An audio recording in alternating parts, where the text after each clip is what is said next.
সকাল বন্ধুরা, এখন থেকে ব্লগটা শুরু করলাম। বড়োদেরকে জানাই প্রণাম, ছোটোদেরকে জানাই অনেক অনেক ভালোবাসা। এখন বাজে 5:30। দেখো দূরে জল দিয়ে চোখ মুখটায় একটু জল দিয়ে নিলাম, দিয়ে দেখো একটু রাতের খাওয়া বাসনগুলো বার করে নিয়ে এখানটা নেকিয়ে নেব, একটুটা সাজা করে নেব। দিয়ে বিছানার চাদরটা খুব ময়লা হয়েছে, তাই দেখো বিছানার চাদরটা পাল্টে দেবো, দিয়ে চাদরটা কেচে নেব। তারপরে আস্তে আস্তে সব কাজ করব। আজকে সারাদিনটা ভালোই গেল জানো তো। দিনের বেলা বেশ ঝোড়ো হাওয়া হাওয়া দিচ্ছিল, বেশ ভালোই গেছিলো। কিন্তু সারাদিনের শেষে জানো তো রাত 8টার সময়, এত 7:30 পৌনে 8টা হবে, দিয়ে এত ঝড় জল আরম্ভ হয়ে গিয়েছে। আমি দোকানে ছিলাম, দোকানে সব ছাপটে সব ভিজে নষ্ট হয়ে গিয়েছে, সব ভিজে গিয়েছে। আমরা নিজেরাও খানিক ভিজে গেছি। দিয়ে কী করবো, ওই ভিজে ভিজেই সব মাল কটা বয়ে আবার বাড়িতে নিয়ে আসতে হলো। যেরকমভাবে বিপদে পড়ে যাব বুঝতে পারিনি। আর ফোনটা বাড়িতে থাকায় তাই ভিডিও করে তোমাদের আর দেখাতে পারিনি আমি। তাই দেখো আমাদের সমস্ত কাজকর্ম হয়ে গেছে। দিয়ে স্নান করে ঠাকুরকে জল দিয়ে চলে এলাম, একটু ছোলা বাদামটা খেয়ে নেব। তা খাওয়া হয়ে গেছে। দিয়ে দেখো রান্না চাপাবো, তাই জল তুলে নিচ্ছি। সেই মোটরের জল ডাইরেক্ট তুলে নিচ্ছি, আর খাওয়ার জলটা না কিনা জল খাই আমরা, তাই এটা রান্না করব বলে তাই ডাইরেক্ট জলটা তুলে নিলাম।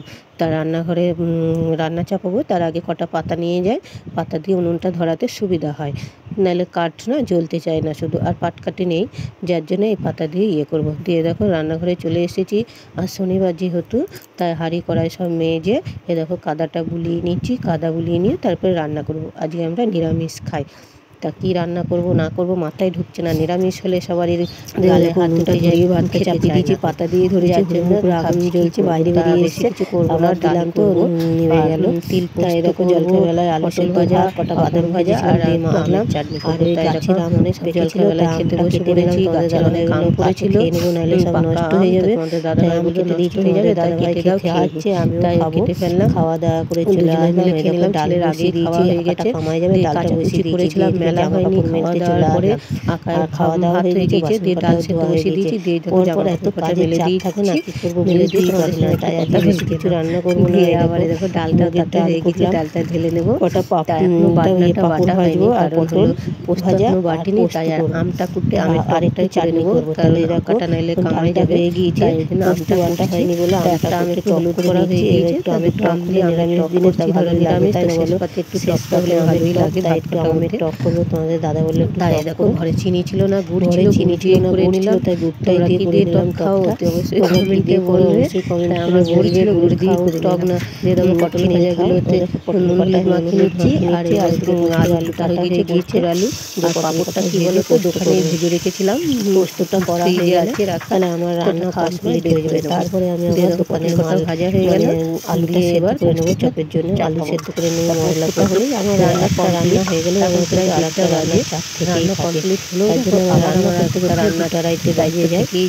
ভালো তো আলু তারপরে খাওয়া দাওয়া করে 2:30, তাই খেয়ে ধুয়ে করে নিয়ে তারপরে যাবো। আজকে আমার যে তিল ছিল দিয়ে করবো, পোস্ত ছিল না, তিল পোস্ত নিলাম আজকে। ভালো লাগে তোমার দাদা তিল কটা কেটে নিয়ে আসবে, দিয়ে তারপরে আর দোকানেও যেতে পারিনি, এনেও দেয়নি, আমিও যাই, আমারও আজকে ভালো লাগে না, তাই আবার ধরো নিরামিষ। দেখো পোস্তার জন্য মিটকেসটা দিয়ে দিলাম, তিল পোস্ত করে খেয়ে দেখবো ভালো লাগে। আমরা প্রায় দিন খাই, এটা চাষি দিয়ে আবার এদিকে মিটকেসটাকে মুছে নেবো লাগবে। আর এরকম চলে দেখো নিরামিষটা বলে মিটকেসটাকে সব মুছে নেবো, পরিষ্কার করে নেবো, নিয়ে মুছে নিয়ে আবার তরকারিটা আমার তাতে হয়ে গিয়েছে হয়, কারণ হলো জানো তো নামিয়ে মাকড়সার জালও বাদে মিটকেসের জন্য মুছতে হয়। তাহলে তো রোজ মোছার সময় পায় না, সপ্তাহে একদিন শনিবার করে মুছে মিটকেসটাকে মাকড় লাফায়, যাকে মোছা হয়। তবে আজকে আর মুছবো না, অন্যদিন মুছবো। আজকে বেলা হয়ে গিয়েছে, সব খাবার নিয়ে চলে আসছি, 2 বেজে গেছে, দিয়ে রেখে দেবো। দিয়ে কটা এখানে একটু পরে খাবো গেলাম, দিয়ে তারপরে আঁকা আবার এদিকে আলু নিয়ে আলু দিয়ে তোমার আবার এই দেখো আলু নিচ্ছি, আলু সেদ্ধটা বসিয়ে দেবো। তলা থেকে আলু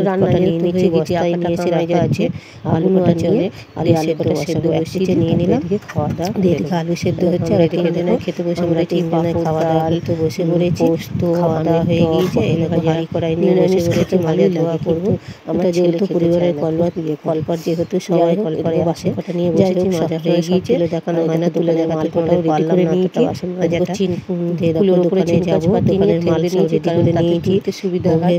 আর ব্যাগের মধ্যে সব মাল মাটি রয়েছে, আর এগুলো চপগুলো থেমে নিয়ে যায়, আবার নিয়েও থাকে, সব রকমই থাকে, যার জন্য দেখো কড়াই আর ওই ওভেনটা বড় ছিল। দোকানে যাবো আমি রেডি গ্যাসেই করেছি, দিয়ে তাহলে চলো দোকানে যাই। দেখো দোকানে তাহলে দোকানে যাবো, তাই সবটা গুছিয়ে নিয়েছি। তোমাদের একটু দেখাবো, দোকানে যাবো, তারপরে আবার তোমাদের সঙ্গে দেখা হবে রাত্রে। সঙ্গে থাকো, পাশে থাকো, সব দেখতে থাকো। দেখো রাতে ঝড় হওয়াতে বিকেলবেলা ঝড় হওয়ায় কারেন্ট চলে গিয়েছে, রাতে অন্ধকারে বিপদে পড়ে গেছিলাম। শুভরাত্রি বেশি কিছু নিয়ে আসলে মালপটা অন্ধকারে সব তুলে নিয়ে এসে দিয়ে আবার রুটি করতে বসেছি টর্চ লাইট জ্বেলে। আমাদের চার্জার লাইট নেই, টর্চ লাইট জ্বেলেই করছি। তা শুভরাত্রি বন্ধুরা, বেশি বড় ভিডিওটা করলাম না। আর কি বলবো বলো, হঠাৎ করে এরকম বিপদে পড়বো বুঝতে পারিনি। তা সবাই সঙ্গে থেকেও পাশে থেকেও। শুভরাত্রি।